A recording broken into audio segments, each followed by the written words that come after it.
Paz e graça para você ligado nessa emissora. É hora de começarmos o seu programa de reflexão, entrevistas e debates de todos os dias. O assunto hoje é o dilúvio, até por conta aí do filme que está fazendo maior sucesso e tal, né? Aliás, um filme que os evangélicos deveriam abominar, mas essa é outra história. O que nós queremos discutir é o seguinte: com filme ou sem filme, houve de fato no planeta Terra um dilúvio, né? A própria geologia confirma isso. E se nós nos basearmos no relato bíblico a respeito desse dilúvio, nós entenderemos que foi Deus que o provocou, certamente com algum tipo de alvo, com algum tipo de propósito. Por que foi que Deus enviou esse dilúvio à Terra nos dias de Noé? E será que os objetivos de Deus, ao produzir essa catástrofe, essa hecatombe, a maior de todas que o planeta já sofreu, ele alcançou o objetivo dele? Para muita gente, Deus queria exterminar, né, aquela raça humana decaída, perdida, pervertida, na verdade, e acabar com a violência que graçava naquela época. Por isso escolheu uma família de justos, né, para preservar a vida humana e a vida dos animais também. Deus conseguiu o seu intento? Para outros, Deus tinha outras criaturas em vista quando mandou o dilúvio para a Terra. Nesse caso, ele também alcançou o seu intento, o seu objetivo? Em última análise, o que nós queremos discutir é o que foi o dilúvio, por que ele aconteceu e se os alvos de Deus, os propósitos do Senhor para aquela hecatombe, se eles se concretizaram ou se as esperanças que Deus depositava na família de Noé acabaram, de certa forma, se frustrando, como aconteceu, por exemplo, com o caso da família do próprio Adão, né, que também trouxe frustração e angústia. Não apenas para Adão e Eva, mas também para o próprio Senhor, como diz a Bíblia, pesou isso no seu coração. Sobre o dilúvio, o que você sabe? E sobre o que Deus queria com o dilúvio, o que você entende? Está no ar? Ou vejam só.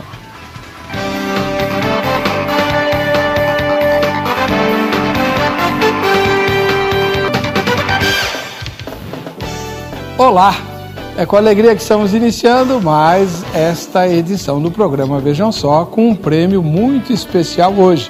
É o dia do grande sorteio do kit Jô Resende, então você que participou ao longo da semana está concorrendo. Se quiser aumentar suas chances, é só entrar no site do programa hoje e votar na enquete antes do final dele, né? www.vejamsó.com.br. Votou na enquete, já está habilitado ou habilitada para o grande sorteio da semana, que vai ser hoje, daqui a pouquinho. Pastor Carlos Augusto Vailate é um dos nossos convidados. Ele, vira e mexe, está aqui, versado, né, nas questões judaicas, especialista em Antigo Testamento, professor de teologia e pastor da Igreja Evangélica Jaboque. Paz e graça, pastor, tudo bem? Paz e graça, Heber, paz e graça ao meu querido irmão Jamierson, paz e graça a todos os telespectadores que nos assistem. Mais uma vez, Heber, quero agradecê-lo, né? A você, a Ana, a toda a produção do Vejam Só, por esse convite, por essa riquíssima oportunidade que é podermos debater sobre assuntos bíblicos. E para mim, hoje é particularmente uma alegria por conhecer até pessoalmente o irmão Jamierson, né? E temos muitos amigos em comum, mas não nos conhecemos pessoalmente, então é uma grande alegria mesmo estar com ele e com os telespectadores mais uma vez. Onde fica a Igreja Jabó?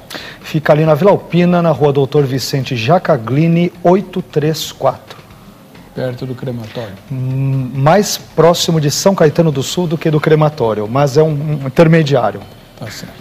Muito obrigado pela presença do irmão. Obrigado pelo convite. Do outro lado, o missionário Jamierson Oliveira, né, que é apologeta, teólogo, bom, todo apologeta é teólogo, escritor, jornalista e agora vai virar pastor. Verdade, Heber. É uma alegria voltar ao programa. O Vejam Só tem sido uma escola dominical na casa de todos os irmãos. Só não sendo no domingo, né? Tenho aprendido muito com o Carlos, também é uma alegria conhecê-lo. Tinha assim, interesse de participar de um programa com ele. Já assisti outros vídeos, acompanho o programa com regularidade, né? Então é uma alegria estar aqui com o Carlos, com você, participar desse tema tão importante e com novidade ministerial em breve aí, né, para ser divulgada aqui através do programa.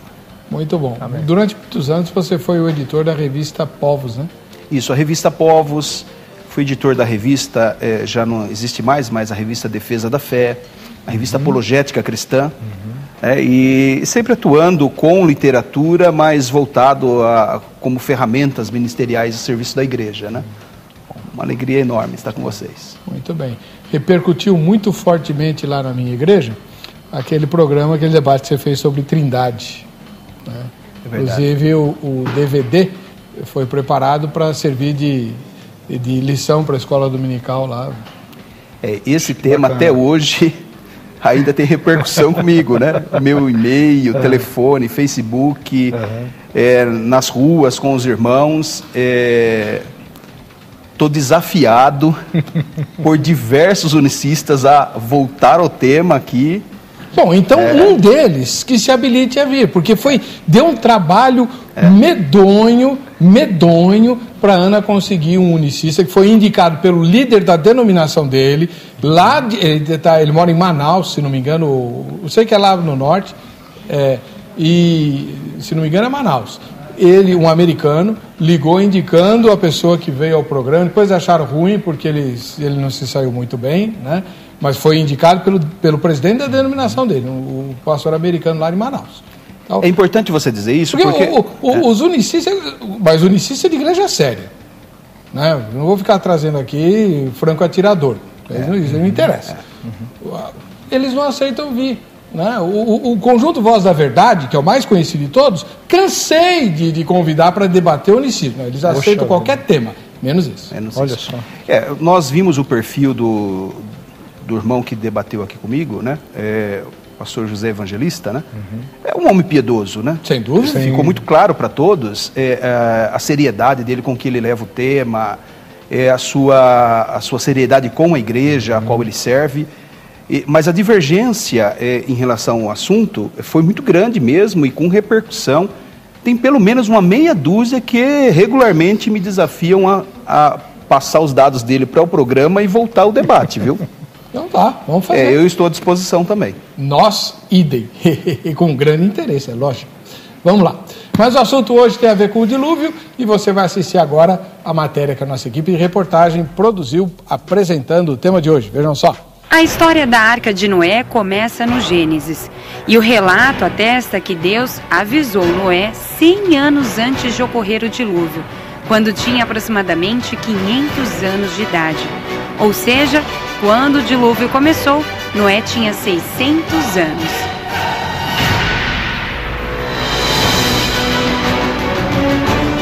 Deus anuncia o dilúvio a Noé. Então disse Deus a Noé: o fim de toda a carne é vindo perante a minha face, porque a terra está cheia de violência, e eis que os desfareis com a terra. Assim fez Noé. As ordens de Deus foram cumpridas. Noé e sua família entram na arca. Noé entrou na arca, e com ele seus filhos, sua mulher e as mulheres de seus filhos, por causa das águas do dilúvio. Os animais foram logo em seguida, como ordenara Deus a Noé. E o dilúvio chega. E aconteceu que, passados 7 dias, vieram sobre a terra as águas do dilúvio. E durou o dilúvio 40 dias a terra. E cresceram as águas, e levantaram a arca, e ela se elevou sobre a terra. E as águas prevaleceram sobre a terra 150 dias. As águas do dilúvio diminuem. E aconteceu que no ano 601, no mês primeiro, no primeiro dia do mês, as águas se secaram sobre a terra. Então Noé tirou a cobertura da arca e olhou, e eis que a face da terra estava enxuta. E no segundo mês, a terra estava seca. Então Noé e sua família saem da arca. Esse é o resumo da história bíblica, mas como toda história tem uma interpretação e cada interpretação possui uma crítica, o lançamento do filme Noé, interpretado por Russell Crowe, ainda causa polêmica, pois a necessidade de reinterpretar as escrituras bíblicas sob o viés do criacionismo, a evolução e o ambientalismo andam juntos na mesma arca do filme. Por isso surge a pergunta: o objetivo de Deus com o dilúvio foi alcançado? É isso que discute o programa Vejam Só. Muito bem. E você participa do programa entrando no site dele, www.vejamsó.com.br, né? Vai lá no site, vota na enquete e assim você estará concorrendo ao kit Jô Rezende, que depois a gente mostra para você, tá bom? Vamos lá. Pastor Carlos Augusto Vailate, ministro da Igreja Evangélica Jaboque, professor de teologia, hebraísta e tal. O senhor acha que Deus alcançou o objetivo dele com o dilúvio? E em caso afirmativo, qual era o objetivo de Deus? Ok, Heber. Primeiramente, nós temos que entender exatamente qual foi este objetivo. Eu entendo, com base em Gênesis capítulo 6, versículos 11 a 13, e todo o contexto da perícope de Gênesis sobre o dilúvio, que vai do capítulo 6 até o capítulo 9, que esse objetivo era punir a humanidade pecadora antediluviana daquela geração em função da violência e da maldade crescentes daquela geração. Esse tipo de objetivo foi cumprido, sim, porque as pessoas más, não justas como Noé e sua família ali colocada na arca, com exceção deles que são salvos, todos os outros perecem no dilúvio. Então, a partir dessa perspectiva, entendendo que esse foi o objetivo, Deus cumpriu cabalmente, completamente o seu propósito para aquele contexto específico. Ok. Agora é a vez do missionário Jamierson Oliveira. Mesma pergunta, missionário. Deus alcançou seu objetivo com o dilúvio? E qual seria esse objetivo? Certamente, Heber. Uma coisa que nós aprendemos nas Escrituras sobre o Deus da Bíblia é que ele não falha, né? Amém.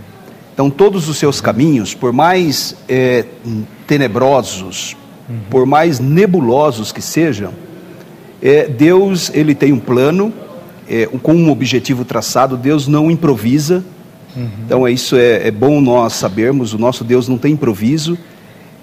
A doutrina, né, da soberania de Deus precisa ser evocada sobre todos os fenômenos históricos, relacionado não só ao dilúvio, mas a todos os fatos bíblicos. Então, nós, ao responder essa pergunta com isso em mente, o crente que confia na palavra de Deus precisa responder que sim. Deus tinha um propósito e o propósito foi alcançado. Na minha visão, o propósito foi duplo em relação ao dilúvio. Com uma face, né, como uma moeda com duas faces. De um lado, trazer juízo sobre o pecado, sobre pecadores impenitentes. A iniquidade havia se multiplicado e pecado traz condenação, pecado traz juízo. A alma que pecar, esta morrerá, né? O salário do pecado é a morte. Então, não há nem novidade quanto ao dilúvio. Eu vejo assim, a destruição do dilúvio era uma consequência da maldade que estava no homem. Nós só não saberíamos o que é que Deus faria. Ele trouxe o dilúvio, né? Como em outros tempos, Deus trouxe outros tipos de juízo. E como também entendemos que ao longo agora desses próximos tempos, Deus trará juízo sobre essa geração atual. Então esse é um lado da moeda. Consequentemente, ele cria um arquétipo, ele cria um modelo de salvação. Como se fosse um proto-evangelho, né? Relacionado à cruz, relacionado ao seu Filho, a Jesus, que também é a nossa arca. Ele é aquele recurso de salvação, né, para todos aqueles que estão sob a ira de Deus. O pecador está sobre a ira de Deus, você só não sabe o que virá. Veio sobre os antediluvianos o dilúvio, sobre outras nações, outro tipo de juízo. Sobre essa raça humana atual, ou por ocasião do tempo do fim, virá também um juízo. Então Jesus é um modelo da arca. Então essa seria uma visão histórica, escatológica ou teológica do fenômeno, né, do acontecimento. Muito bem. E você de casa, o que é que pensa a respeito? Entra no site www.vejamsó.com.br e vote na enquete. A enquete de hoje é a seguinte: qual a verdadeira... Vamos pôr a enquete no ar. Isso. Qual a verdadeira intenção divina com o dilúvio? O que é que Deus queria com o dilúvio? Primeira resposta: exterminar aquela geração contaminada pela maldade e violência. Acabar com aquela raça, né, tão maldosa e violenta. Segunda resposta: realizar uma purificação gênica, que bonito, né? Olha só, purificação gênica para exterminar os nefilins. Então, se você não entendeu nada dessa resposta, você está em boa companhia, porque eu também não entendi. Não sei o que é purificação gênica e nem sei quem são os nefilins, mas eu estou com 2 doutores aqui, eles vão explicar para nós. Terceira resposta: destruir os fatores terrestres que possibilitavam uma maior longevidade. No caso, humana ou não, né? Porque todos os animais viviam séculos, os homens também e tal. E a última resposta é a famosa não sei ou nenhuma das anteriores. Votou na enquete, você está habilitado para ganhar o kit Jô Rezende. Depois eu mostro o kit para você, mas vai lá no site e vote na enquete. Pastor Vailate, já que o senhor é um hebraísta, quem são os nefilins, ou o que eram eles? Bom, vamos lá, Heber. Eu, inclusive, acho que numa das últimas vindas aqui ao programa, eu não sei se você se lembra, eu tinha falado que eu estava para concluir um artigo que eu publicaria na USP, foi publicado. Aliás, os nossos queridos telespectadores, quem eventualmente quiser acessar, o título do artigo publicado por uma revista acadêmica da USP e que pode ser baixado gratuitamente pela internet é Os Filhos de Deus e as Filhas do Homem, as várias interpretações dadas a Gênesis 6, versos 1 a 4. E nesse artigo, eu trabalho toda a interpretação de Gênesis 6, versos 1 a 4, no contexto judaico-cristão, abordando todos os enfoques distintos.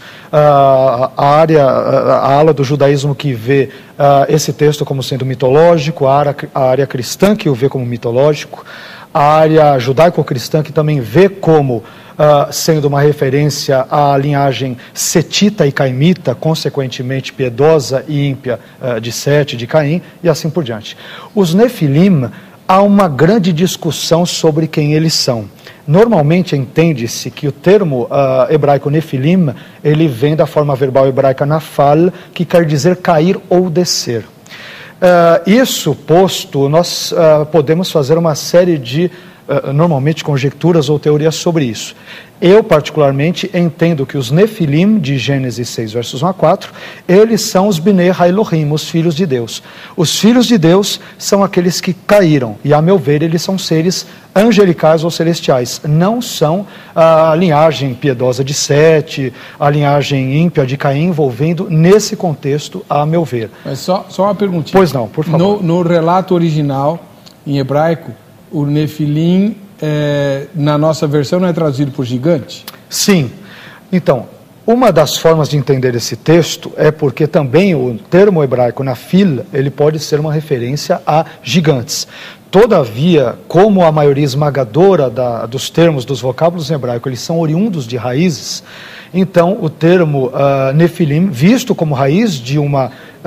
visto como tendo origem numa raiz verbal hebraica, tem a ideia de cair ou de descer. Então, muitos interpretam, dentre eles eu me encontro, que os filhos de Deus são anjos ou seres angelicais. Essa é a interpretação mais antiga e majoritária ao longo da história da interpretação judaico-cristã. Somente a partir do 1º século é que começa-se a ver essas interpretações como sendo a linhagem setita e caimita. Mas as interpretações majoritárias e mais antigas entendem que os Bnei Elohim, os filhos de Deus, são anjos. E eles, ao caírem, daí vem o nome Nefilim, embora possa haver uma corruptela do termo para Nafulim ou alguma coisa do gênero. Quando você fala ao caírem, não. Eles caíram porque cobiçaram as mulheres. Sim, Porque essa é uma das interpretações. No caso da interpretação angelical, sim, é essa mesmo. Que é a que você adota. Que normalmente eu adoto. Então eles caíram misturando-se com as mulheres. Sim, só que aí uma coisa tem que deixar bem explicado. Eu, obviamente, até por uma questão de bom senso, eu não entendo que anjos teriam se relacionado com mulheres. É por isso que é necessária uma explicação.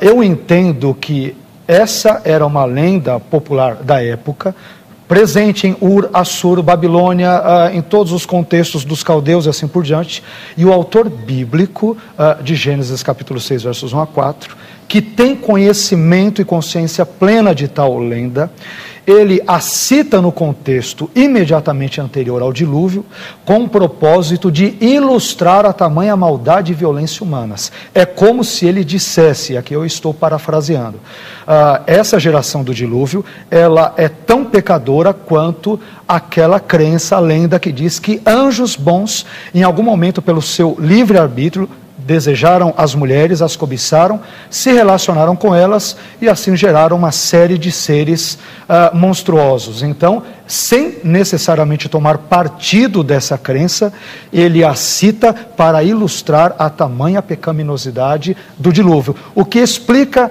esse texto de Gênesis 6, versos 1 a 4, está inserido imediatamente antes do dilúvio. Então, essa é a minha visão mitológica do texto.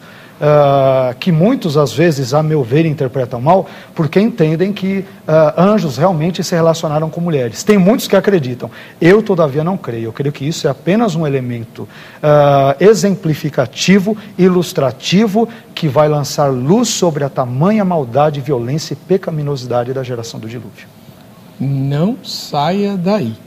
Daqui a pouquinho você vai ouvir o que o apologeta Jamierson Oliveira, que ouviu atenta e curiosamente todas estas palavras do professor Vailate, tem a dizer a respeito disso.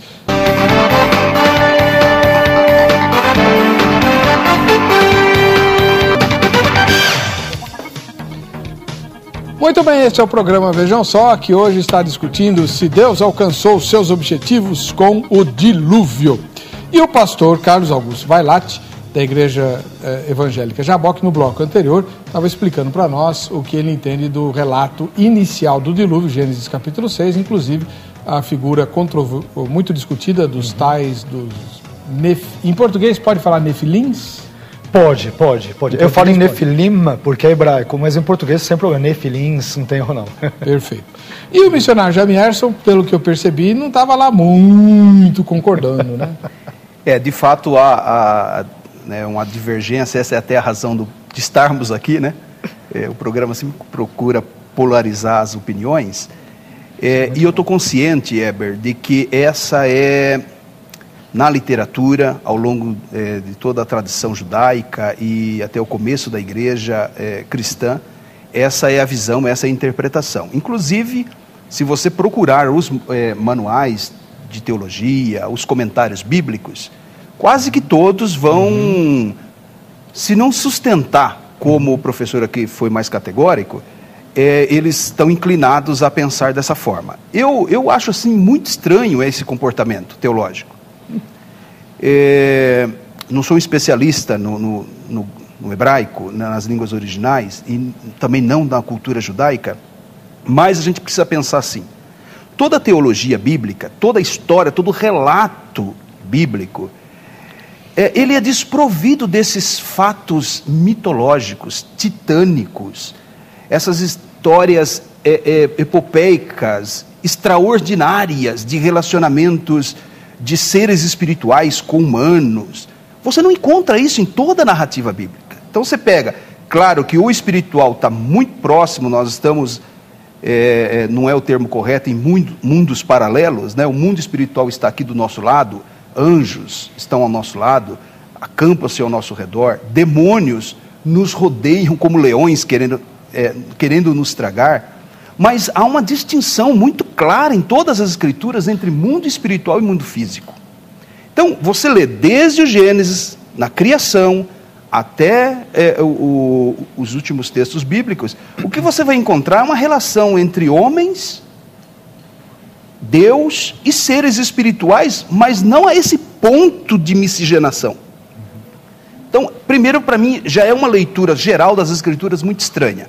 Interpretar, literalmente, anjos, naquela passagem, tendo relacionamento, ou querendo ter relacionamento com mulheres. Né? O professor diverge um pouquinho, que acha que eles não tiveram a cópula propriamente dita. Né? O ato sexual propriamente dito. Um outro problema. Tudo que a gente entende como queda do mundo angelical, criado originalmente bom por Deus, nós entendemos um momento da queda que é em tempos imemoriais, dentro de uma eternidade passada, que os anjos que desobedecem ao Senhor se rebelam contra o governo de Deus, e esses anjos são os demônios atuais, que no máximo nos atazanam, no máximo incorporam em seres humanos. No máximo. Mesmo as teofanias no Antigo Testamento, que é vista como as materializações do mundo espiritual nesse ambiente físico, material, ela é aparente, não é algo de concreto, carne e ossos. Você nunca viu um relato bíblico de um anjo dizendo, eu tenho carne e ossos. Você não tem. Então, como é que um ser espiritual pode copular ou pode querer ter esse nível de relacionamento carnal, emocional com o ser humano? Eu acho tudo isso muito estranho. Ao admitir isso, nós admitimos um outro problema, uma segunda queda angelical. Você tem uma queda dos anjos lá na eternidade, no passado, que gera toda essa população de demônios, que para mim é a interpretação de Judas, que estão presos lá em cadeias, alguns anjos, demônios talvez terríveis demais, ou perigosos demais para estarem livres, estão acorrentados. Agora nós temos aqui em Gênesis uma segunda queda, então. A presença de anjos no mundo humano, na história humana, sempre foi um fato. Nós estamos convivendo com anjos aqui. Eu acredito que aqui nesse momento do programa há anjos, há espíritos, seres espirituais nesse ambiente, né? Então é admitir uma segunda queda. Então, para o irmão, quem são os nefilins de Gênesis 6? São exatamente o que o texto no hebraico, conforme o professor aqui admite, são seres caídos, seres humanos caídos. Porque todo o contexto imediato, posterior ou anterior ao capítulo 6, a toda a narrativa, o protagonista, os personagens nesse palco, nesse teatro da história humana, são homens. Mas tinha gigante ou essa tradução está errada? Aí eu vejo da seguinte forma. Primeiro, há uma possibilidade de haverem gigantes, e eu creio que existiam gigantes, não se tratando dos nefilins. Eu acho que haviam gigantes por uma questão biológica. Assim como a longevidade do homem poderia chegar quase à casa de 1 milênio, nós temos Matusalém vivendo 969 anos, o cara quase completa 1000 anos, brincadeira um negócio desse. Então, há de se pensar que a genética também era, de certa forma, diferente, e que poderia haver um desenvolvimento da estatura de pessoas, e que destoasse da média geral. Mas por uma questão apenas biológica, eu acho que também o professor concorda, e consenso no meio teológico, erudito, de que o ambiente atmosférico, geológico, terrestre, biológico, era antes do dilúvio, passou por mudanças severas com o dilúvio. Então você tem uma terra pré-diluviana e toda uma geologia, uma geografia, uma biologia, uma fauna e uma flora totalmente diferente. Alguns chegam a situar também, não só gigantes, mas animais, como os dinossauros, essas ossadas que a gente encontra nesse período pré-diluviano, né? Então, assim, na minha vista, com muito respeito à exegese dos originais que é feita por teólogos, eu acho que há um equívoco, querer forçar no texto uma leitura que é natural. Veja que o versículo 4 do capítulo 6 posiciona a existência de nefilins, esse termo, nefilim, de caídos, ou heróis, ou homens com fatos, com realizações faraônicas, não sei exatamente, guerreiros, construtores ou gênios, né? Antes dessa relação, havia gigantes na terra. A tradução em português que traz gigante vai narrar, existiam gigantes, e continuou existindo, e inclusive vai gigantes até o período monárquico de Israel. Tá, mas aí fugiu do âmbito do nosso escopo. Então, professor Vailate, sim, o dilúvio veio por causa desses nefilins? Então, eu entendo que não. Eu acho que já na minha fala anterior, eu deixei bem claro que eu entendo que isso é uma lenda incorporada no texto. Eu discordo respeitosamente do pastor Jamierson, no sentido de que a Bíblia não tenha mitos.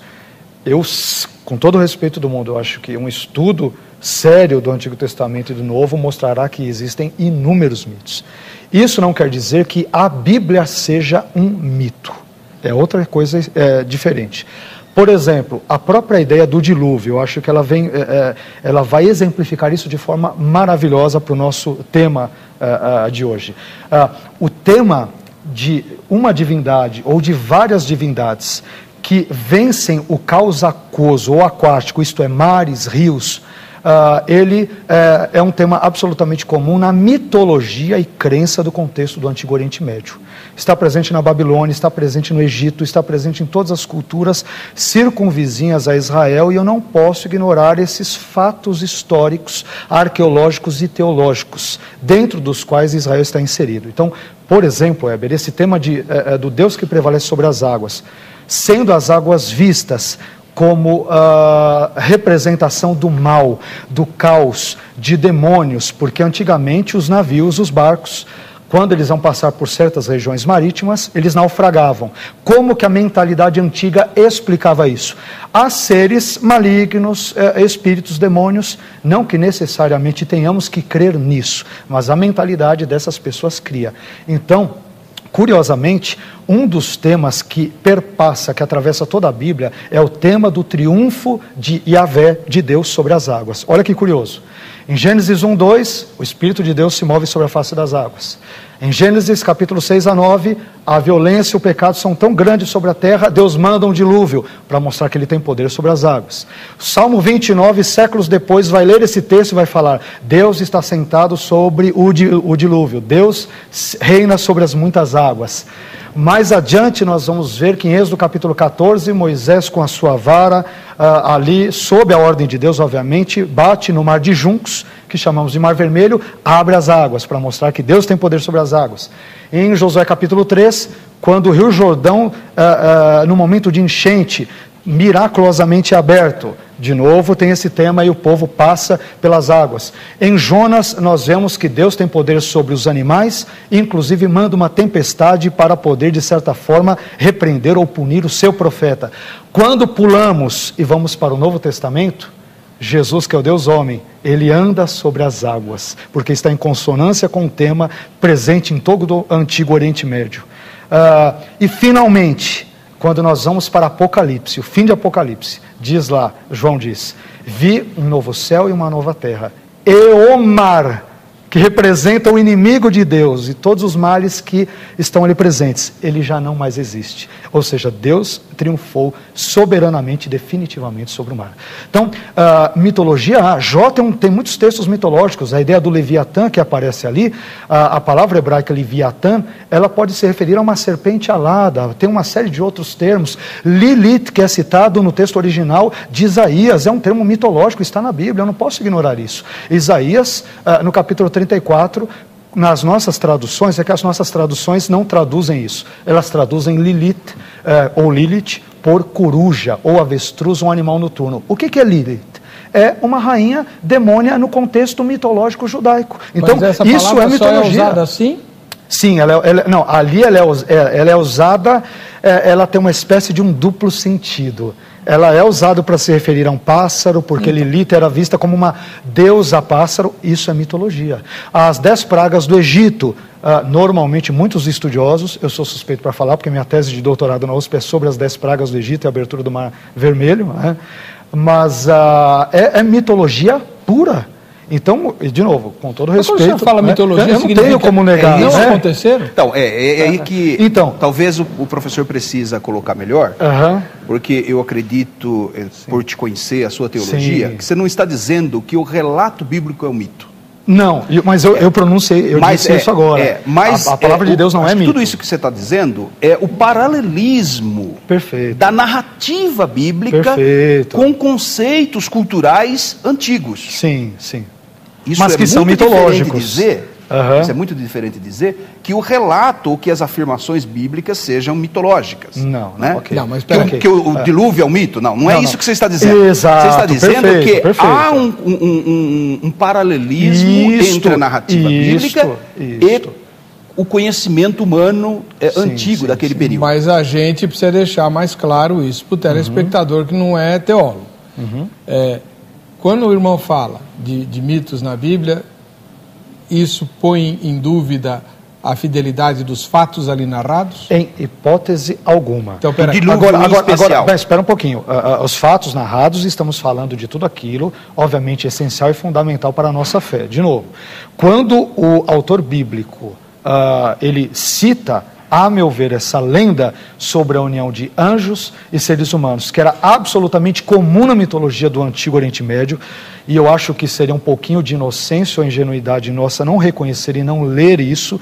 Isso está aos montes em literatura. Em português não tem muita coisa, tem até de certo modo, mas a literatura em inglês, em francês, em alemão, em espanhol, eu não posso ignorar as evidências que são absolutamente contundentes. Isso não quer dizer, e obviamente eu concordo com o pastor Jamerson nisso, que a Bíblia seja um livro mitológico. Ela se vale de mitos, os utiliza porque ela vive num contexto onde tais mitos ali pululam, são efervescentes para ilustrarem determinadas verdades. Foi o que eu deixei claro. Agora, choveu ou não choveu? Claro que choveu. 40 dias, 40 noites, o dilúvio ele prevaleceu, as águas prevaleceram por 150 dias, isso é literal. Teve uma arca.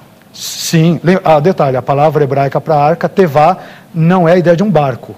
Sim, é uma caixa ou baú, um grande baú, que para Noé foi da felicidade, para os outros não, com perdão pelo trocadilho. Certo, mas então choveu, teve arca, tinha bicho dentro da arca. Sem dúvida alguma, sem dúvida alguma. As 10 pragas aconteceram. Sem dúvida alguma. É que o irmão começa a falar e pensa que está sendo ouvido pelos professores da USP. Não, pelo amor de Deus, não. E não é isso. Mas eu só quis colocar, Heber, porque assim, normalmente alunos meus na faculdade teológica, eu mesmo, quando eu comecei a estudar muitos anos atrás, a nossa primeira ideia é, quando a gente fala de mitos ou fábulas, meu Deus, isso quer dizer que é uma coisa que é irreal e tal, e nesse ponto é verdade. Agora, não estamos dizendo que os fatos históricos, já sendo até sendo redundante na minha fala, não estamos dizendo que eles realmente não têm existido, mas a Bíblia usa recursos mitológicos, lendários, que ignorar isso, se me permite, não é possível, não dá. É uma coisa bem próxima do que você está dizendo, sim, pois não. Que é o que empresta para o texto de Gênesis, capítulo 6, essa ideia de nefilins como seres titânicos, gigantes. Sim. Coisa assim sobrenatural, que no meu ver não tem nada a ver. Sim. Da onde vem isso? Vem da Septuaginta. Essa ideia de gigantes. Tem a ver com isso. Tem a ver com isso. Tem a ver também. Quando narra o envio de Moisés dos espias para olhar a terra prometida, sim. Então o relato bíblico de Deuteronômio, de Números capítulo 13, por exemplo, vai narrar que os espias, tremendo, medrosos, covardes, chegam e olham a terra e veem homens de grande estatura, o relato bíblico diz, e diz que eles julgam esses homens como sendo nefilins, como os filhos de Anak, como alguma coisa assim. Então o relato bíblico, ele está narrando a história, mas ele não está afirmando, o autor sagrado não está afirmando que aquela visão do espia era correta, que ele estava vendo de fato um titã, que ele estava vendo de fato um ser híbrido. Ele está descrevendo sem tomar partido. Ele está descrevendo, o autor está descrevendo o relato dos espias do ponto de vista dos espias. Sim. Então, Onde está o mito aí? Está na história bíblica ou está na má interpretação dos personagens que estão ali nesse teatro? Tá, mas a questão é, e a pergunta é para o irmão mesmo, se o objetivo de Deus era punir aquela geração má, corrupta, como o irmão colocou, pervertida, por que a terra se encheu de violência de maneira até pior do que antes? Deus então não alcançou o objetivo dele com o dilúvio. De tempos em tempos Deus traz juízo. Deus trouxe um juízo no Éden, expulsando os primeiros pais daquele contexto. Correto. Passaram-se quantos anos Adão e Eva no Éden? É uma grande curiosidade nossa. Na sequência, Deus traz o juízo sobre aquela população. Alguns estimam em 70 milhões, 80 milhões de pessoas, 15 milhões, não há concordância, né? Mas é uma curiosidade, quantas pessoas haviam naquela população do período pré-diluviano. Mais tarde, Deus vai julgar nações. Deus quase destruiu um outro país, Nínive. Só foi salvo pelo gongo, né? Mas em Naum é destruída. É salvo em Jonas, em Naum Deus destrói porque destruída. Não se arrependeu. Aí a gente tem a história de Sodoma e Gomorra. Os discípulos querendo deixar fogo do céu sobre o Cafarnaum. Então, sobre pecadores, Heber, não há mistério nisso. Há o relato que nos impressiona, porque um juízo tão severo como esse, para punir aquela população daquela época, e nós não temos resposta para tudo, obviamente, caminhamos aqui tateando, né, sobre o tema. Mas fazendo referência a esse episódio do dilúvio, o apóstolo Pedro, na sua segunda carta, fala que esse mundo continua entesourado para uma destruição. Perfeito. Tanto quanto nos dias de Noé. Então não tem problema nenhum, Deus traz juízo. O papel de Deus é corrigir a rota. De tempos em tempos, Deus está corrigindo a rota. E a ira do homem, ela tem como que se fosse um limite, né? Aquela ideia de encher a taça da ira de Deus, né? Então, se você encher a taça da ira de Deus em 30 anos de vida, Deus vai te fulminar. Aqui é um exemplo apenas, né? Hoje nós estamos na época da graça. Agora Deus ficou mais do que longânimo, né? Por causa do filho. Ele olha para a terra, não, tem a cruz. Mas antes disso, Deus estava pronto para julgar o homem novamente. Então, para mim, não é problema nenhum. Acumulou a ira de Deus, vem juízo. De um jeito ou de outro, com dilúvio, com água, com fogo, com saraiva, com uma nação sendo destruída por uma outra nação, com peste, doença. Economicamente, ele destruiu vários impérios ao longo da história. Onde estão os grandes impérios do passado? Sim. Recentemente, o maior império da história humana é o Império Mongol, com Gengis Khan. E cadê o império de Gengis Khan? Deus trouxe juízo e destruição sobre eles. Cadê os povos do passado? Cadê os cananeus? Só sobrou Israel. Só sobrou Israel. E só sobrou Israel, você sabe muito bem, por causa do modelo, do arquétipo de salvação, da promessa da semente da mulher, do Redentor que tem que vir dessa... Mas está lá, entesourado, né? Nem todo Israel é salvo também, né? Sim. Tá. Você aí de casa, vota na enquete. Agora que você ouviu bastante explicações sobre os tais dos nefilins, já dá para votar melhor, né? Então vamos lá. Qual a enquete de hoje? Qual a verdadeira intenção divina com o dilúvio? Primeira resposta: exterminar aquela geração contaminada pela maldade e violência. Então por que a terra se encheu de maldade e violência de novo depois? Segunda resposta: realizar uma purificação gênica para exterminar os nefilins, coitados. Terceira resposta: destruir os fatores terrestres que possibilitavam uma maior longevidade humana.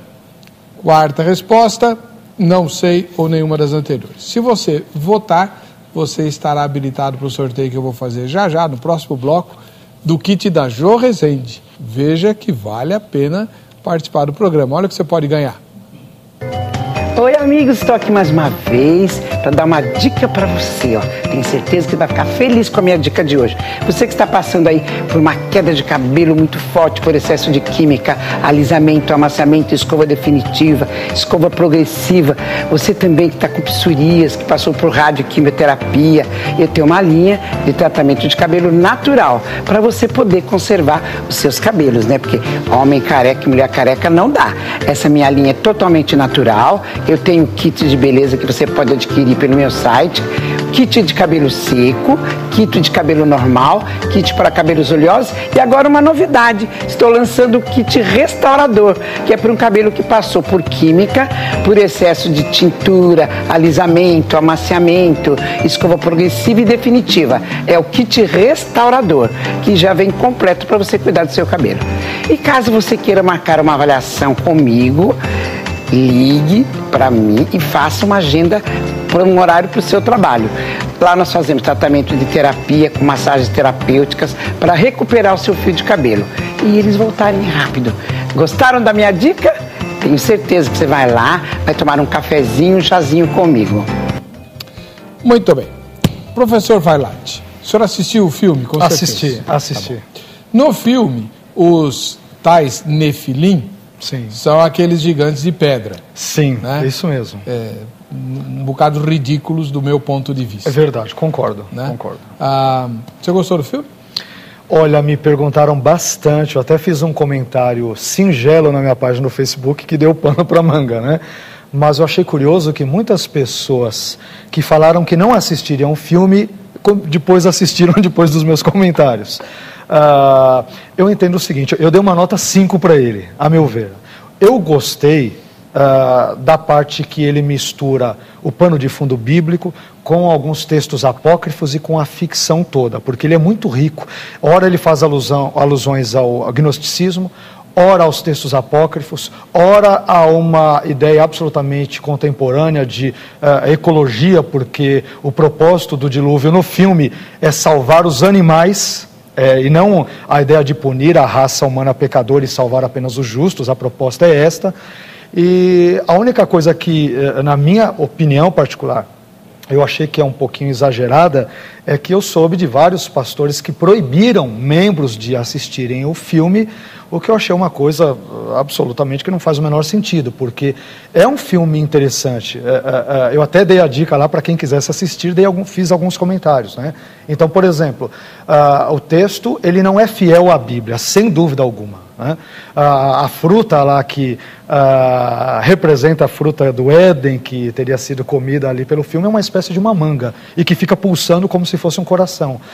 Na arca não entra Noé e toda a sua família, incluindo as noras. 2 das noras não entram, e Tubal-Caim entra de penetra na arca. Então é uma coisa extremamente curiosa. Quer dizer, em outros textos, um detalhe muito curioso, que eu acho que pouquíssimas pessoas perceberam, é que um daqueles gigantes de pedra no filme, ele se chama Semiasa. Semiasa, nos livros apócrifos, é outro nome de Satanás. É ele que protege Noé, a sua família e a arca contra a descendência ímpia de Caim. Então o filme mistura um monte de assuntos malucos e ele mostra Satanás de certa forma bonzinha, né?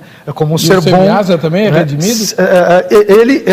No filme, sim, porque ele rasga o peito, o coração e o facho de luz volta para o céu. Então, tudo isso, obviamente, é mistura de mitologia com apócrifos, com lendas, com ficção e tudo. Então, eu creio que, eu entendo a postura dos pastores que proibiram os membros, isso foi muito discutido. Eu acho que é interessante ter um bom senso, porque senão eu não vou assistir nada, né? Harry Potter, não posso assistir absolutamente nada, porque faz alusão a mitos ou a erros. Eu acho que o crente que lê a Bíblia, que leu muito, Gênesis 6 a 9, a Bíblia como um todo, ele vai saber, olha, isso é lenda, isso é mito. Ele pode não saber, por não ter estudado, que vem do apócrifo X, vem do texto tal, mas ele vai saber, isso daqui não bate com a Bíblia. Mas não é por isso que você precisa necessariamente proibir membros ou algo do gênero para que eles não assistam. Eu acho que é uma posição muito radical e inócua para esse caso, com respeito a quem pensa diferente. Claro. Proibir eu não proibiria, mas eu não recomendo não, porque você vai gastar dinheiro e vai ficar irritado, né? Afinal de contas, Noé podia ter todos os defeitos do mundo, mas não era um... E ele é visto como um louco, né? Completamente. Uma espécie de um desequilibrado mental, quer matar as 2 netas que nascem na arca, algo que não aparece no texto bíblico. É muito bom, talvez, o nosso telespectador que não tenha lido Gênesis saber. Mas a minha nota, ainda que alta, até dando um 5 para o filme, eu gostei dos efeitos especiais e tudo. É legal que eu fui com a minha esposa, eu falava, olha, isso aqui tem ela começou a dar risada. Eu falava, olha, isso aqui tem ênfase, tem uma influência de 1 Enoque, capítulo 6, verso 1 a 4. Isso aqui é 1 Enoque, capítulo 7, verso 1 e 2. Aqui é Caverna dos Tesouros, capítulo 15. Ela começou a dar risada, né? Palhaçada. A gente vai para o intervalo, volta já com o terceiro bloco do Vejam Só.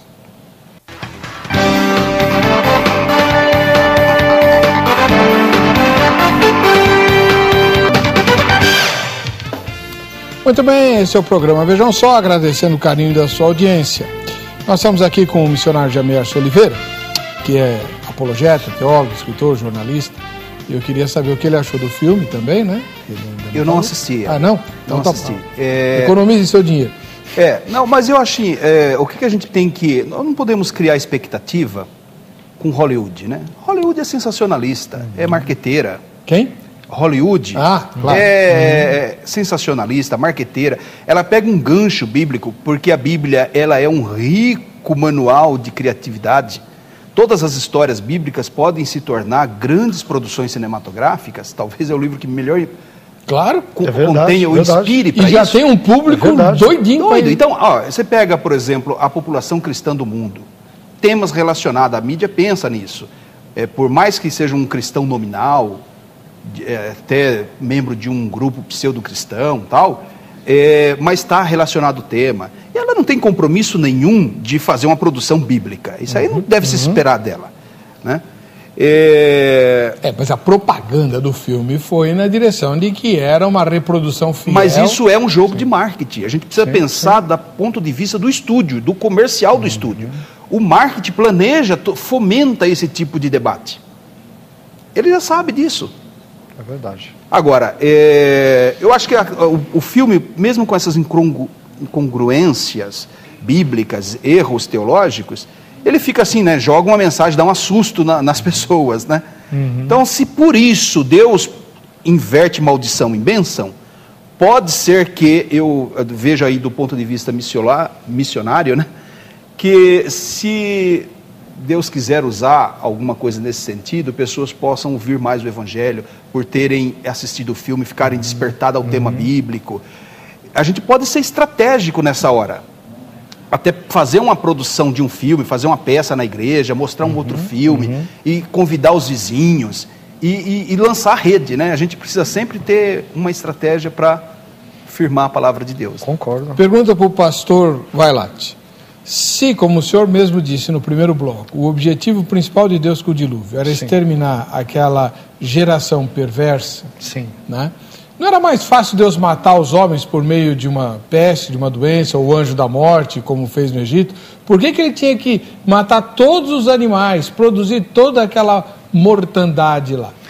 Poxa, Heber, aí é uma pergunta que é interessante, mas assim, é como se você perguntar para uma pessoa que imagine-se que ela esteja para sofrer a pena capital, e você fala para ela, você quer morrer fuzilado, você quer morrer enforcado, quer dizer, você quer morrer torturado, morte é morte, você vai morrer do mesmo jeito, né? Não. Sim, mas a partir de um juízo, se é por terremoto, se é por furacão, se é por inundação, é um juízo divino, é isso que eu estou querendo dizer, não importa o meio, o fim é um julgamento divino. Se o juízo era contra os homens, porque todo ser que tinha fôlego morreu. É verdade.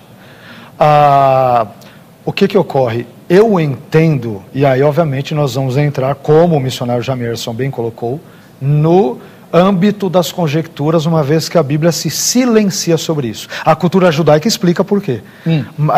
É curiosa a explicação. De novo, é lendária, tá? É lendária. Obviamente nós não concordamos, mas é curiosa. Ela diz que um dos motivos que provocou, que ocasionou o dilúvio, foi que os homens seres humanos em geral, tá? Não necessariamente setitas ou caimitas, seres humanos em geral da época, começaram a cometer atos de zoofilia ou de bestialismo. E além disso, os próprios animais começaram a se relacionar com animais de espécies distintas. Cavalo com porco, porco com jacaré, com animais distintos. É lenda pura judaica, não tem nada a ver com Bíblia, e nem todos os judeus também concordam, é lenda judaica pura, tá? Ela explica, Agora, qual o problema quando nós vamos para o relato bíblico? Ele se silencia. Eu entendo, com base na Bíblia, com uma leitura global da Bíblia, que isso ocorre devido à ideia de solidariedade que há. Não somente entre a própria raça humana, para o bem e para o mal, e também no que diz respeito a essa solidariedade, a este vínculo que existe também com animais. Os animais também pertencem a uma geração corrupta, no caso de Jonas, que foi aqui citado. É pedido arrependimento não só dos homens, mas até dos animais. Curiosamente, num contexto ali de juízo, de prévio juízo em Jonas capítulo 3, então os animais eles vivem numa sociedade em que, se essa sociedade também é corrupta, corrompida, má, eles, direto ou indiretamente, sofrem as consequências.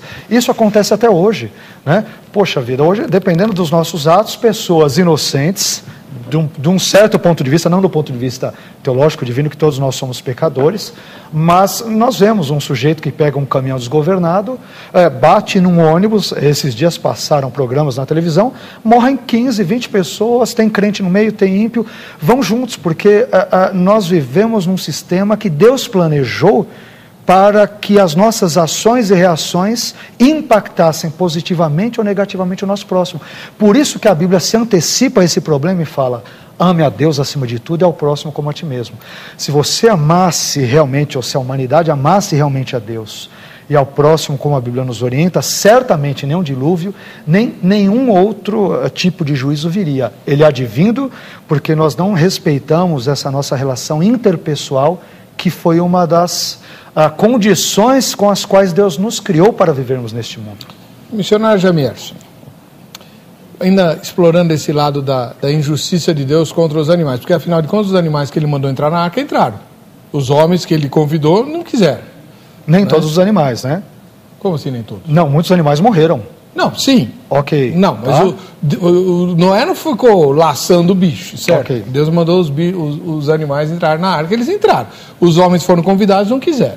Exato. Mas os que não couberam na arca, os animais que não couberam na arca, morreram afogados, de uma pior maneira possível, tal. Menos os peixes, né? Menos os seres marinhos. Uma brutal injustiça de Deus. Será que o propósito de Deus com o dilúvio não seria um outro? Seria, porque, como o irmão bem colocou no primeiro bloco, se não me engano, havia uma condição terrestre muito diferente da que nós temos hoje, e que permitia seres extraordinários, sim, tanto no reino animal quanto como os seres humanos também. Então, essa condição original da terra, criada, inclusive o Éden estava lá, era localizável, né? O dilúvio não teria tido o propósito de destruir essa condição, claro, enterrando o Éden e fazendo com que a vida humana e de todos os animais ficasse reduzida a bem pouco? É o que eu disse, Heber, Deus não tem atalhos, Deus não tem um plano B. Quando ele age com sua infinita sabedoria. E ele, por tabela, acerta outras coisas. Por tabela, ele acerta outras coisas. Então, o dilúvio que vem para trazer juízo sobre pecadores, porque o salário do pecado é a morte, a queda trouxe condenação. Destaca o seguinte: nós não somos melhores do que os antediluvianos. Nós não somos melhores. Nós somos, talvez já estejamos fazendo coisas piores, ou já fizemos coisas piores do que ele. É que estamos, de fato, à sombra da cruz, né? Esse tempo de longanimidade está ampliado. Mas Deus, por tabela, corrigiu também esse ambiente. O homem que foi colocado nesse palco chamado planeta Terra, ele tinha uma vantagem dessa longevidade, de um ambiente natural que possibilitava fazer coisas que Deus quis impedir. Então, para a limitação da idade humana, Deus, entendendo todo o ecossistema, toda essa geologia, todo esse fenômeno natural do planeta, Deus precisou inverter tudo mesmo. Como Criador, ele pôde fazer. Então, como é que o homem passou a viver menos radicalmente? De quase 1000 anos passou a viver 200 e pouco, 170, 145, que é a idade dos pós-diluvianos, das novas gerações pós-diluvianas. invertendo essa ordem natural. A fauna já não é a mesma, a flora já não é mais a mesma, as condições atmosféricas já não são mais as mesmas. Lembre-se que o relato de Gênesis 1 e 2 coloca a terra assim quase que com um escudo de águas, né? E é isso que precipita sobre a terra, gerando toda essa inundação. Há muita água suspensa, havia muita água suspensa na atmosfera. E quando isso precipita e ocorre todo o dilúvio, o homem passa a enfrentar radiações solares mais fortes, passa a comer animais, que é uma outra curiosidade pós-dilúvio. O homem passa a ser carnívoro, aí vem os radicais livres. Deus já sabia de toda essa consequência. Logo, consequentemente, Deus agindo na natureza, limitou a vida humana. Esse novo ambiente natural já não possibilitava, mas dificultava seres gigantes crescer demais ou viver demais. Animais também, que estava condicionada àquela terra pré-diluviana, morreram e não teria como sobreviver nessa terra nova. Então, Deus por tabela, eu entendo assim também. Perfeito. Por tabela, ele trouxe juízo, mas consertou também a ordem natural, ou criou uma nova ordem natural. Muito bem. A nossa equipe de reportagem foi perguntar para as pessoas, né, o que elas acham a respeito dos objetivos de Deus no dilúvio. Vejam só o que ela apurou. O objetivo de Deus com o dilúvio foi alcançado? Creio que ele ainda não foi concretizado. Se foi alcançado ou não, eu acho que num patamar chegou, né?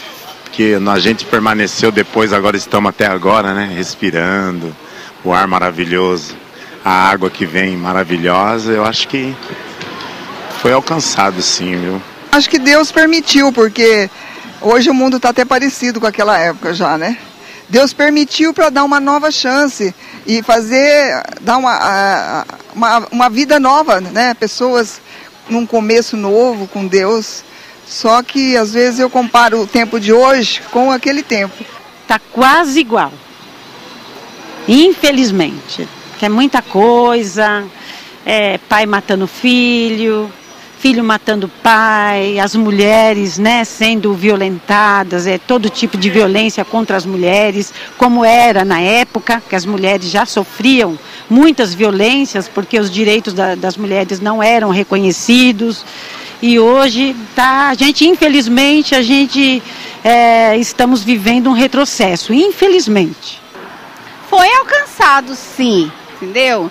Em parte foi alcançado.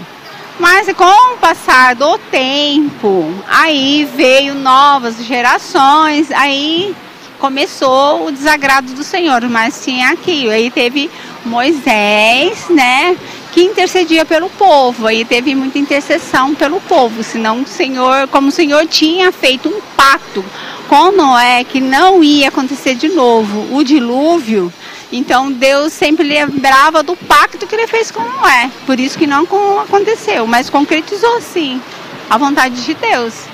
Eu acredito que sim, lógico que quando ele pensou no dilúvio, ele estava pensando na gente também, né? Porque o pessoal, ele ia dar fim à terra, não é isso mais ou menos, né? Então tinha que ter algum sobrevivente, então ele escolheu o Noé, e Noé, como a obediência, né? Que eu acho assim que ele teve com Deus, ele colocou todos os animais e a família dele. Na época foi. Eu entendo que foi, porque depois que Deus destruiu a terra, Deus se arrependeu. Ele se arrependeu, ele falou que por causa do homem ele não ia mais destruir a terra. Porque ali quando Deus pediu para Noé fazer uma arca, praticamente uma coisa impossível. Então ali já mostra para nós atual que ali ele foi obediente ao que Deus mandou e hoje nós temos que obedecer o que a palavra de Deus diz e ali com certeza foi mesmo já um projeto para os dias de hoje, toda essa passagem do dilúvio, né, dos animais. Bom, a Nilzete, ela mora lá na Bahia, em Conceição do Coité. Ela diz: o objetivo não foi alcançado, pois ele queria uma geração pura, mas os homens voltaram a pecar. Por essa razão, Cristo foi enviado. Missionário Jamierson, Cristo foi enviado porque o dilúvio falhou? Não, Jesus morreu antes da fundação do mundo. O Cordeiro de Deus que tira o pecado do mundo, estava no plano de Deus universal, cósmico, escatológico. Na verdade, é o que eu digo, não há novidade. Parece ser algo muito novo, muito extraordinário, o dilúvio, mas não é. Eu abordo a questão desse ponto de vista. Hebreus 2:3 diz assim: como escaparemos nós se não atentarmos para uma tão grande salvação? Né? Quase que poderia ser um texto paralelo a 2 Pedro 2:5, que diz assim, que Deus não perdoou o mundo antigo, né? E trouxe destruição sobre os ímpios. João 4:36, quem tem o filho tem a vida, mas quem não tem o filho não tem a vida, e a ira de Deus sobre ele permanece. Agora, quando e como a ira de Deus virá, que nós não sabemos. Mas de tempos em tempos, coletiva ou individualmente, a ira de Deus, a justiça de Deus está sendo feita ao longo da história humana. Então Deus decide não destruir mais com água, mas depois destrói com fogo, destrói com saraiva, destrói com economia, destrói com peste, mas continua destruindo. Para o senhor, o dilúvio foi regional ou universal? Bom, eu confesso que essa é uma pergunta, do ponto de vista da fé, eu pendo para entender que ele foi universal. Racionalmente, e a partir de outros dados gramaticais e tudo mais presentes no texto, pendo para vê-lo como regional ou local. O texto apoiaria um regional? No seguinte sentido, antes de tudo, eu acho que é importante explicar o seguinte: quando a gente fala de um dilúvio local ou universal, a Bíblia não se pronuncia sobre isso. Quando ela usa a expressão sobre as águas que cobrem toda a terra, Gênesis no capítulo 8, ali a expressão hebraica é kol haaretz, toda a terra. Essa mesmíssima expressão ela vai aparecer, por exemplo, quando o exército de Davi guerreia o exército de Absalão, seu próprio filho, a todo aquele embate. E aí diz lá que eles mataram pessoas sobre toda a terra, o que obviamente não faz sentido porque foi regional.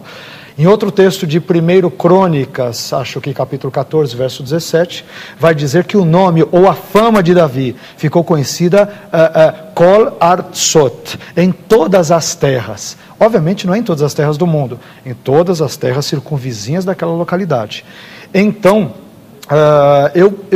eu confesso que eu fico meio no meio do muro nessa questão. Por que a fé faz você acreditar que não, eu digo pela fé, eu não tenho dificuldades em crer que pode ser universal.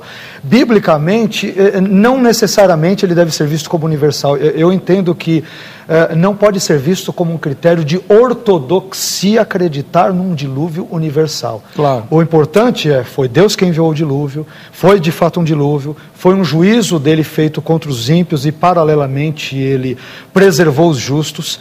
E é um detalhe interessante que nós de certa forma tocamos aqui, acho que é curioso a gente também mencionar, é que 1 Pedro 3, que nós até mencionamos agora há pouco, o missionário Jamerson citou, fala lá que a longanimidade de Deus esperava nos dias de Noé enquanto se preparava a arca. 120 anos. Né? 120 anos, há lendas no judaísmo que vão dizer 52 anos, mas é só para a gente saber que houve um tempo. E curiosamente a palavra longanimidade, eu acho ela maravilhosa, porque vem da palavra grega macrotimia. Macros quer dizer longo, comprido, grande. Timos quer dizer, transmite a ideia de disposição ou ânimo. É um ânimo longo, é uma vontade longa. Ou seja, Deus ele esperou pacientemente durante todos os anos, quer sejam 52 ou 120, todo o tempo que seja, ele esperou tempo hábil suficiente para que toda aquela geração ímpia pudesse se arrepender. Então, isso é importante para nós vermos também um Deus que é justo. Ele não age do nada, né, no que diz respeito a impor ou infligir o tipo de sofrimento para aquela geração ímpia. Ele a avisa várias vezes antes disso, por meio de Noé, e ainda assim, infelizmente, ela não se arrepende. Então, essa é uma questão importante para trazermos aqui. Muito bem. André Vincent, de Alfenas, Minas Gerais. Penso que em momento algum Deus deseja destruir sua própria criação e criatura. A saga de Noé demonstra que, contudo, a força de rebeldia e incredulidade do homem com os sinais divinos Deus não desistirá jamais do seu processo de salvação.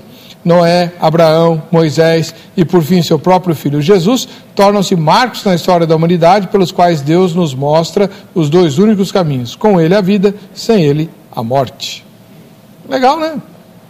Mais ou menos na direção que você está falando. Porque a gente vê o dilúvio sempre dessa perspectiva da destruição, da condenação.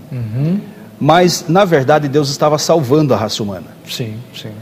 Então, no lugar de estar destruindo a raça humana, embora tenha matado 99,99, ele estava salvando, porque ela se destruiria.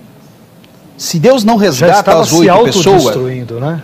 Com a arca... Então, mas aí vamos explicar direito, porque se não me engano, no livro de Enoque, que é um livro apócrifo, o dilúvio veio para matar os gigantes que eram filhos dos caídos com as mulheres, porque eles estavam destruindo a raça humana. É isso? Tem relação com isso. Não, o que está destruindo a raça humana aqui é o pecado, Weber. Então não tem nada a ver Não com tem nada a isso. ver. Na verdade, é como eu disse, eu não creio nesse relacionamento híbrido, seres espirituais com os seres humanos. Gigantes havia por uma condição biológica. A ira de Deus trouxe juízo sobre pecadores impenitentes. Mas o plano de Deus não é a destruição. O palco do dilúvio é a arca. O símbolo maior do dilúvio é um símbolo de livramento, não é um símbolo de condenação. De madeira também, né? De madeira, apontando para uma cruz. Que o filho dele morreria trazendo salvação para todo mundo, disponibilizando salvação para todo mundo. Agora, então isso precisa ficar muito claro. Deus é um Deus justo, ele não tolera o pecado. Né? Mas Deus é amor e ele providencia meios de redenção, de salvação. Então você vê Deus agindo misericordiosamente. Eu desafio você a olhar para o dilúvio como um plano redentor e não como um plano de destruição. Sim. Assim como a serpente no deserto foi um plano de redenção. Sim. E todos os atos de Deus são atos de misericórdia. São atos de misericórdia. Agora, a perda de vidas humanas, numa escala que a gente não absorve de forma correta, é por causa da nossa limitação. O Deus que criou os céus e a terra não habita em templos feitos por mãos humanas. Está acima de tudo isso, dessa realidade. Então, eu vejo isso. E para mim o dilúvio ele precisa ser pregado como um ato de graça. É graça de Deus. Irresistível no sentido de que foi colocado para todo mundo tinha uma chance de salvação, mas você vê que houve ali a resistência de alguns para a entrada na arca. Então Jesus, ele vem completar essa missão através do seu sacrifício e aí traz salvação também. Então a gente precisa ir fazendo esses paralelos, não pode isolar esse fenômeno, esse caso desse ponto de vista, né? Saulo de Tarso Rodrigues Lima de Farias Brito, no Ceará. Creio que sim. Quando Deus disse, farei desaparecer da terra o homem e o animal, fazendo paralelo com Gênesis 7:21, Deus cumpriu sua justiça diante de uma sociedade violenta, impura e má. Gênesis 5:6, Deus é amor, mas também é justiça. A sociedade pré-diluviana vivia distante dos princípios de Deus, comia, bebia, dava-se em casamento. Não deram ouvidos a Noé, muito menos aos valores espirituais. O dilúvio é manifestação da justiça de Deus. E o Senhor Jesus usou exatamente esse texto, né? Exatamente. Os evangelhos falam sobre isso, é o que foi bem colocado pelo missionário Jamierson, né? É um símbolo salvífico, mas é aquela coisa, sempre o polo positivo automaticamente traz consigo o negativo. É positivo para aqueles que aceitam essa proposta salvífica, e para aqueles que a rejeitam acaba tendo obviamente um resultado negativo. É interessante, Heber, se você me permite, uma das mulheres, inclusive entrevistadas aí, ela comentou algo interessante que eu acho que tem a ver também absolutamente com o tema, a ideia de que Deus se arrependeu, né? Ela fala que Deus ali se arrependeu, e é importante a gente entender aqui, o termo hebraico vem de uma raiz hebraica que é naham, que pode significar arrependeu-se, ou a ideia de lamentou. Deus, ele sentiu um lamento, um pesar muito grande. Obviamente essa é uma linguagem chamada em teologia de antropomorfismo ou antropopatismo, né? Que é quando Deus é descrito como se tivesse sentimentos humanos ou reações ou comportamentos humanos, e depois o texto vai dizer que doeu o coração dele. Quando diz pesou-lhe o coração, em hebraico a ideia da palavra ali é a ideia de que ele sentiu uma dor no peito. Foi foi triste aquilo a partir de um linguajar humano, para que entendamos o que o dilúvio significou para Deus naquele momento. E isso está justamente, ele vai ao encontro daquilo que nós falamos até agora, quer dizer, o Deus da Bíblia é retratado como Deus que abomina o pecado, que ele julga o pecado e o pecador ou pecadores que o cometem, mas que graciosamente perdoa, salva, abençoa aqueles que também pela sua própria graça se entregam aos pés da cruz e reconhecem a Jesus como Senhor e Salvador. Muito bem, nosso tempo acabou. Agradeço muito ao missionário Jamierson Oliveira e ao pastor Carlos Vailate pela presença deles aqui, né? E eles continuam à sua disposição pelo site vejamsó.com.br, na aba Convidados. Você tem o contato dos dois para convidar, fazer perguntas, mandar e-mail, enfim. Eles estão à sua disposição. Vamos ver quem vai levar o kit Jô Rezende, quem é? Rogério Praz, da capital paulista. Rogério, você vai retirar seu kit lá na própria clínica da Jô. Pode ligar para ela e marcar, tá bom? Para você que fica com a gente, fica com essa emissora, a paz e a graça de Jesus. Nos encontraremos no próximo Vejam Só.